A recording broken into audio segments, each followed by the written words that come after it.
इस फिल्म का नाम है जू और इसमें एक कपल एक बिल्डिंग में फंस जाते हैं। मजा तब आता है जब इनके घर में एक पड़ोसी आ जाते हैं और फिर वो सामानों के लिए कैसे इनसे लड़ते हैं। इसको देखने में मजा दुगना हो जाता है और इस फिल्म के सर्वाइवर्स नशेड़ी हैं, तो ये फिल्म को एक अलग ही प्लॉट ट्विस्ट देता है। इसको डायरेक्टली एंजॉय करना है तो हमारे टेलीग्राम चैनल का लिंक डिस्क्रिप्शन में ज्वाइन कर लेना। हम वहाँ ऐसे ही मूवी से आपको अपडेटेड रखते हैं। तो मूवी शुरू होती है और हमें दिखता है एक शहर जहाँ एक बिल्डिंग में एक कपल रहते हैं। यहाँ रह रहे इंसान का नाम जॉन है जो अभी अभी काम से घर लौटा है और अपनी वाइफ कैरन से मिलता है जो खाना बना रही होती है। जब जॉन कैरन से बात करने की कोशिश करता है तो वो बात नहीं करती। उसी रात को वो दोनों मूवी देखते हैं और एक बार फिर यहाँ जॉन कैरन से बात करने का ट्राई करता है, लेकिन फिर से उसे वही सेम रिस्पॉन्स मिलता है। तो वो बेडरूम में जाने लगता है जिस पर कैरन उसे इमीडिएटली रोक देती है और बोलती है कि कुछ उसे बात करनी है, लेकिन वो बात क्या थी वो टाल देती है। देन नाइट को हमें उनका बेड भी दिखता है जिसमें दोनों अलग अलग सोए हुए थे। यह हम समझ पा रहे थे कि दोनों के रिलेशंस अच्छे नहीं चल रहे हैं और यहाँ कुछ तो गड़बड़ है। अगले दिन जॉन काम के लिए रेडी होने बाथरूम में जाता है। जैसे ही वो मिरर में देखता है उसे एक स्ट्रॉन्ग इम्पैक्ट फील होता है, जैसे कुछ भूकंप आया हो। इस इंसिडेंट से उसके बाथरूम की सीलिंग में भी एक छेद हो चुका था, मतलब यहाँ कुछ बहुत ही भयंकर हुआ था। वो फटाफट अपने अपार्टमेंट से बाहर जाकर देखता है कि क्या हो रहा है। तभी कैरन उसे बुलाती है और फिर से वो कुछ इंपॉर्टेंट बोलने का ट्राई करती है, लेकिन इस बार जॉन उसे अनसुना कर चुका था। लेकिन अब वो यहाँ बार बार किस बारे में बात करना चाह रही है ये हम आगे समझेंगे। खैर जॉन बाहर जाकर देखता है तो कोई प्लेन उसके सामने की बिल्डिंग में क्रैश हो चुका था। इस पर उसके पीछे खड़ा आदमी बोलता है ये एकदम ही 9/11 जैसा है। इसके बारे में जॉन को कुछ भी नहीं पता था। खैर तुम्हें पता है 9/11 के बारे में तो कमेंट करके जरूर बताना। अब ये बात कर ही रहे थे कि तभी उनको नीचे कुछ अजीब दिखता है, जिससे जॉन फटाफट अपने अपार्टमेंट की तरफ आता है। अब जॉन कैरन को बताता है कि नीचे लोग एक दूसरे को काट रहे हैं। कैरन कंफ्यूज होकर विंडो से नीचे देखती है और उसे दो लोग एक आदमी को काटते हुए दिखते हैं। अब उन्हें अपने सर्वाइवल पर फोकस करना है क्योंकि उन्होंने सोचा नहीं था कि ऐसा कुछ कभी होगा। जैसे ज़ॉम्बी वॉरियर्स आपके और भी कई दोस्त नहीं सोचते हैं। अब कैरन और जॉन अपने सर्वाइवल की लिस्ट बनाते हैं कि उनको क्या क्या करना चाहिए, लेकिन जब वो अपनी चीजें देखते हैं तो वो सोचते हैं कि वो तो अब सिर्फ कुछ ही दिन के लिए सर्वाइव कर सकते हैं। अब इस वजह से वो डिसाइड करते हैं कि वो अपने पड़ोसी के घर जाएंगे और वहां से सामान लूट कर लाएंगे, which is a great way to survive apocalypse. वो डिसाइड करते हैं कि अभी जॉन जाएगा और उसके बाद फिर कैरन जाएगी। पड़ोसी के यहाँ से थोड़ी देर बाद जॉन खाना लेकर आता है और कैरन को बताता है कि उनके पड़ोसी एंडरसन का घर अनलॉक्ड है। बस ये सुनते ही कैरन एंडरसन के घर लूटने जाती है। वहां से वो वाइन की बोतल और खाने के सामान से लेकर टीवी तक सब कुछ लूट लेती है। मतलब कि चोरी करने में कैरन काफी ज्यादा आगे है। अब उसी रात वो उस चोरी की टीवी में न्यूज देखते हैं और न्यूज में बताया जा रहा होता है कि इन्फेक्टेड लोगों से कांटेक्ट नहीं करें और जितने भी सर्वाइवलिस्ट बचे हैं वो एक्स मार्क अपने विंडोज पर लगा ले ताकि कोई बाहर से उन्हें देखे तो पहचान ले कि यहाँ लोग जिंदा बचे हुए हैं। अब अगली सुबह जॉन उठता है और उसे कैरन दिखती है जो अभी अभी अपने पड़ोसी के घर को लूट कर आई है। मतलब कि उसकी वाइफ कुछ ज्यादा ही सप्लाई कलेक्ट करने में ऑक्यूपाइड हो गई है और वो भी इतना कि उसने अपने पड़ोसी के कपड़े तक चोरी कर लिए हैं।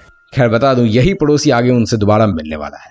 वैसे अब जॉन प्लान करता है कि अगर कोई इन्फेक्टेड उनके घर में एंटर कर जाए तो उन्हें क्या करना चाहिए। तो कैरन बोलती है कि ऐसे मौके पर तो सिर्फ वो खुद को डिफेंड ही कर सकते हैं और इसके बाद वो दोनों प्रैक्टिस करते हैं कि वो कैसे अटैक करेंगे। फिर वो कुछ वेपन्स और टूल्स तैयार करते हैं और इसी सब के दौरान कैरन को अपने घर के दरवाजे से बाहर कुछ सुनाई देता है। कैरन जॉन को अलर्ट कर देती है और फटाफट गेट खोल देती है, ये सोचकर कि रेस्क्यू टीम आई होगी। लेकिन बाहर तो इन्फेक्टेड पड़ोसी आए हुए थे जो इसे बाइट करने का ट्राई भी करते हैं, लेकिन वो किसी तरह बच जाते हैं। फिर जॉन बोलता है कि वो स्मोक करना चाहता है और ये सुनते ही कैरन जाकर कबाड़ में से सिगरेट लेकर आती है। अब जॉन पूछता है क्या तुम्हारे पास और कुछ भी है, तो कैरन कुछ एक्सपेंसिव इलीगल ड्रग्स भी लेकर आती है और वो दोनों ही उसे इनहेल करते हैं। अब जॉन को ये सब पसंद नहीं होता है बट स्टिल वो ट्राई करने की कोशिश करता है। फिर थोड़ी देर बाद कैरन उसको एक पिस्टल दिखाती है, मतलब लड़की कुछ ज्यादा ही तेज है। खैर अगले दिन कैरन गनशॉट की आवाज से उठती है। वो उठकर किचन में जाती है और देखती है कि जॉन पिस्टल का यूज कर रहा है और उसने कैरन की मॉम के दिए गए पॉट को भी शूट करके तोड़ दिया है, जिससे वो थोड़ा फ्रस्ट्रेट हो जाती है और गन लेकर वॉशरूम में चली जाती है। अब वो उन ब्रोकन पीसेस को बाहर रख देती है ताकि जो बाहर से गुजरे उन्हें पता चल सके कि अंदर कोई है और वो अपने रूटीन में फिर से एंगेज हो जाते हैं। इसके अलावा वो अब बीच बीच में ब्रेक लेकर ड्रग्स भी ले रहे होते हैं। अब ऐसे ही वो डिनर टेबल पर बैठे हुए थे तो उन्हें सुनाई देता है जैसे कोई उनका डोर बार बार नॉक करने की कोशिश कर रहा हो। वो सोचते हैं कहीं फिर से कोई इन्फेक्टेड पर्सन तो नहीं है। ऐसे में चेक करने जॉन और कैरन एक चाकू और हथौड़ा लेकर दरवाजे के बाहर देखने जाते हैं। दरवाजा खोलने पर उन्हें पता चलता है कि सामने उनके पड़ोसी एमिली और लियो होते हैं जो कि उनके घर में रुकना चाहते थे। अब बता दूं ये वही लोग हैं जिनका घर का सामान इन्होंने चोरी किया है। तो कैरन नहीं चाहती थी कि वो उनके घर में रहे, पर जॉन उन्हें फिर भी वेलकम कर देता है। जैसे ही वो लिविंग रूम में बैठते हैं तो लियो बताता है कि वो कैसे लॉन्ड्री में फंस गया था और साथ ही में उसकी वाइफ भी वहीं रुक गई थी। जब से वो लोग वहां से निकले तो उन्होंने देखा कि इन्फेक्टेड लोग इस बिल्डिंग में आ चुके हैं। फिर उन्हें जॉन और कैरन के डोर स्टेप पर ब्रोकन पॉट्स दिखे तो वो अंदर आ गए। अब एमिली और लियो काफी भूखे थे तो वो पोलाइटली कुछ खाने के लिए मांगते हैं। कैरन वहां पर तो मान जाती है, पर जैसे ही वो किचन में जाती है तो वो जॉन को बोलती है कि लियो और एमिली यहाँ नहीं रह सकते, हमारे पास खाना नहीं है। इधर एमिली लिविंग रूम में बैठकर कैरन के लिए बहुत बुरा बोलती है। जब से उसका एबॉर्शन हुआ है तब से वो पागल हो गई है। और यहाँ हम समझ पाते हैं कि जब भी ये दोनों सोते थे तो अलग अलग होकर क्यों सोते थे और यहाँ किस बारे में शुरू में कैरन जॉन से बात करना चाहती थी। कैरन और एमिली को देखकर ये साफ हो गया था कि दोनों ही विमेन के बीच में कुछ टेंशन है। अब जैसे ही वो कपल अपना खाना फिनिश करती है तो एमिली कैरन के ड्रेस को नोटिस करती है। वो बोलती है कि उसके पास भी सेम टी शर्ट है और लियो भी कहता है कि उनके पास में सेम टेलीविजन है। और ये सुनते ही कैरन और जॉन एक दूसरे को अजीब तरीके से देखने लगते हैं, क्योंकि एक्चुअल में ये सब उनके ही घर से लूटा हुआ सामान था। अब ये लोग ड्रिंक्स करते हैं एंड देन उसके बाद रेस्ट करने का सोचते हैं। एमिली पूछती है कि वो कहाँ रेस्ट कर सकती है तो कैरन उसको बोलती है कि तुम्हें फ्लोर पर ही सोना होगा। अब एमिली इस बात से ऑफेंड फील करती है, लेकिन अपने हस्बैंड के साथ वो फ्लोर पर सो जाती है। दूसरी तरफ हमें कैरन दिखती है जो सोई नहीं होती है और जानबूझकर जोरदार मॉर्निंग की आवाज निकालती है, जिससे ऐसा लगे कि कैरन अपने हस्बैंड के साथ इंटीमेट हो रही है और ताकि वो कपल परेशान होकर अगली सुबह खुद ही चले जाए। मतलब कितना भद्दा आइडिया है। अब इस पर एमिली भी जवाब में सेम करती है और जोर जोर से आवाज निकालने लगती है। मतलब कि कुछ भी चल रहा है यहाँ पर, अलग ही लेवल का कंपटीशन है। खैर अब तो कैरन बोलती है कि जॉन उसको हिट करे, लेकिन जॉन कुछ ज्यादा ही जोर से हिट कर देता है, जिससे बेडरूम से और भी ज्यादा जोर की आह की आवाज आती है। अब अगली सुबह वो ब्रेक पर मिलते हैं और कैरन उन्हें बोलती है कि जो चीज आप कर सकते हो वो आप घर में करने का कोशिश करें, साफ करना, पोछा करना या और कुछ भी चीजें। अब एमिली को ये पसंद नहीं आता और वो अपने हस्बैंड को उन्हें मारने को बोलती है। मतलब कि एक तो हेल्प करो, ऊपर से ये सब भी देखो। थोड़ी देर बाद कैरन और जॉन सोफे पर सो जाते हैं और दूसरा कपल उन्हें स्टैब करने का सोचता है, लेकिन उनका प्लान फेल हो जाता है क्योंकि कैरन उठकर कुकीज बनाने का सोचती है। अब एमिली और लियो नहीं अवेयर थे कि यहाँ कैरन को उनकी हरकतों का अंदाजा था, तो बस कैरन उन्हें शांत करने के लिए कुकीज में कुछ मिला देती है, जिसकी वजह से एमिली और लियो वहीं मर जाते हैं। कैरन और जॉन को इस बात से गिल्टी फील होता है, जिससे ये फिर से ड्रग्स लेते हैं। अब ये दोबारा बॉडीज को देखने आते हैं तो उन्हें दिखता है कि ये दोनों फिर से जिंदा हो गए हैं, मतलब कि ये भी अब इन्फेक्टेड बन चुके हैं। तो बस कैरन इन दोनों को शूट करके पूरी तरह से खत्म कर देती है। अब उस रात जॉन और कैरन इन डेड बॉडीज को घर से बाहर कर देते हैं और बेड पर जाने से पहले वो दोबारा बातों को भुलाने के लिए ड्रग्स लेते हैं। अब वो थककर सो चुके थे तो उन्हें गहरी नींद आ जाती है और हमें दिखता है कि वहां रेस्क्यू टीम आई तो थी, लेकिन वो लोग उन्हें नोटिस नहीं करते और इस वजह से उनके रेस्क्यू होने का मौका मिस हो जाता है। अगले दिन वो बाथटब में रिलैक्सिंग मोमेंट स्पेंड कर रहे होते हैं और कैरन बोलती है कि वो एक चाइल्ड अडॉप्ट करना चाहती है अगर वो सर्वाइव कर जाए तो, जिस पर जॉन एग्री कर भी देता है और दोनों फिर अपनी फीलिंग एक्सप्रेस करते हैं। अब वो दोनों रोमांस करने के लिए रोल प्ले करते हैं और जॉन कैरन को इंडोर डेट पर ले जाता है। दोनों ही स्ट्रेंजर प्रिटेंड करते हैं और रात होते ही बस दोनों काफी ज्यादा एक दूसरे में इंडल्ज हो जाते हैं, लेकिन उनका रोमांस डोर पर नॉक नॉक होने से डिस्टर्ब हो जाता है। अब कैरन डोर को खोलने जाती है और जॉन उसको रोकना चाहता है, पर वो लेट हो जाता है और तब तक कैरन दरवाजा खोल चुकी थी। हमें दिखता है कि 3 हट्टे कट्टे आदमी उनके घर में जाते हैं और वैल्यूएबल आइटम्स की डिमांड करते हैं, पर उनके पास कोई भी वैल्यूएबल आइटम्स नहीं था।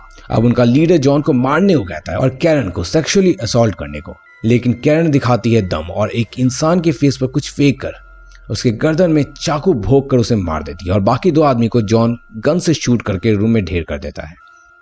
अब जॉन और कैरन इन डेड बॉडीज को भी घर से बाहर निकाल देता है। अब उस रात को वो चॉपर्स की आवाज सुनते हैं, पर रेस्क्यू टीम उन्हें वापस से नोटिस नहीं करती और वो डिसाइड करते हैं कि वो इन्फेक्टेड लोगों के बीच से भाग कर जाएंगे। अब अगले दिन वो अपना प्लान एग्जीक्यूट करते हैं, लेकिन वो जितनी स्पीड से बाहर गए होते उतनी ही स्पीड से वापस भी आ जाते हैं, क्योंकि बाहर इन्फेक्टेड लोग भरे हुए थे। इन सब में कैरन को भी किसी इन्फेक्टेड पर्सन ने पैर में काट लिया था और अब वो भी ज़ॉम्बी बनने वाली थी। इसके बावजूद जॉन हौसला देता है कि एक फार्मा कंपनी है जो इसकी वैक्सीन बना देगी। वो अब सोने चले जाते हैं, लेकिन रात को कैरन को नाइटमेयर आता है कि वो खुद पर से अपना कंट्रोल लूज कर चुकी है, जिससे वो उठकर बाहर जाने लगती है। अब इस पर जॉन भी उठ चुका था और उसको दरवाजे की तरफ जाता हुआ देखता है और उसे रोकता है। जॉन उसे अपना खून देता है और बोलता है इसे पीने से थोड़ी देर तुम शांत रहोगी। कैरन शुरू में भूख पर कंट्रोल करती है, लेकिन जॉन के कहने पर वो पीने पर मजबूर हो जाती है। अब अगले दिन जॉन और कैरन विंडो के पास खड़े होकर सोचते हैं कि शायद इस पूरी सिटी में सिर्फ वही दोनों बचे हैं। जिसके बाद जॉन अपने सारे होप्स कैरन को बताता है। जॉन बताता है कि रेस्क्यू टीम आई और कैरन को वैक्सीन भी मिलेगी और वो तो अपनी वाइफ के साथ ही बूढ़ा होना चाहता है और कैरन भी कुछ ऐसा ही चाहती थी। कैरन बाथरूम में अपने आप को मारने का सोचती है, तभी जॉन उसे देख लेता है और उसको दोबारा एक ब्लड का गिलास देता है। लेकिन अब क्योंकि वो जल्दी ज़ॉम्बी बनने वाली थी तो दोनों ही एक आखिरी बार इंटीमेट टाइम शेयर करते हैं। अब अगले दिन जॉन बिस्तर में खुद को अकेला देखता है तो वो बाथरूम की तरफ जाता है और उसे कैरन का नोट मिलता है। उस नोट में जॉन को कैरन ने बताया था कि वो उससे कितना ज्यादा प्यार करती है और उसके ज़ॉम्बी नेचर ने उस पर टेक ओवर कर लिया है अब इस वजह से वो जॉन को उसको मारकर खत्म करने को बोलती है और बताती है कि वो नर्सरी में है। जॉन वहां जाता है और उसे मारने के लिए पिस्टल उठाता है और उसे सॉरी बोलकर गन को उसकी ओर तान देता है। लेकिन इससे पहले कि हम उसे गोली चलाता देखते वहां पर रेस्क्यू टीम आ जाती है और वो चेक करते हैं कि कुछ सर्वाइवर्स बचा हुआ तो नहीं है। वो घर को देखते हुए नर्सरी में जाते हैं और उन्हें जॉन और कैरन एक साथ चेन में बंधे हुए दिखते हैं। रेस्क्यूअर कमांडर से पूछते हैं कि इनके साथ क्या हुआ होगा, इनके हाथ साथ में टेप्ड क्यों है। तो कमांडर बोलता है कि यही तो प्यार है, मतलब कि जॉन ने कैरन को अंत में शूट नहीं किया और खुद भी ज़ॉम्बी बनने को तैयार हो गया। वहीं आखिर में अब रेस्क्यूअर डिसाइड करते हैं कि वो दोनों को शूट करेंगे और फिल्म यहीं खत्म हो जाती है। पता है, यहाँ अगर जॉन या कैरन किसी ने भी ज़ॉम्बी रिलेटेड वीडियोस देखी होती तो इन्हें पता होता कि एम्प्यूटेट करके ये बच सकते थे, क्योंकि ज़ॉम्बी की जो बाइट थी वो कैरन के पैर में लगी थी। लेकिन खैर, यहाँ प्यार कितना स्ट्रांग होता है इसका पता हमें लग जाता है। बाकी अगर आपको कोई और मूवी देखनी है तो लेफ्ट साइड पर क्लिक करके देख सकते हो। बाय।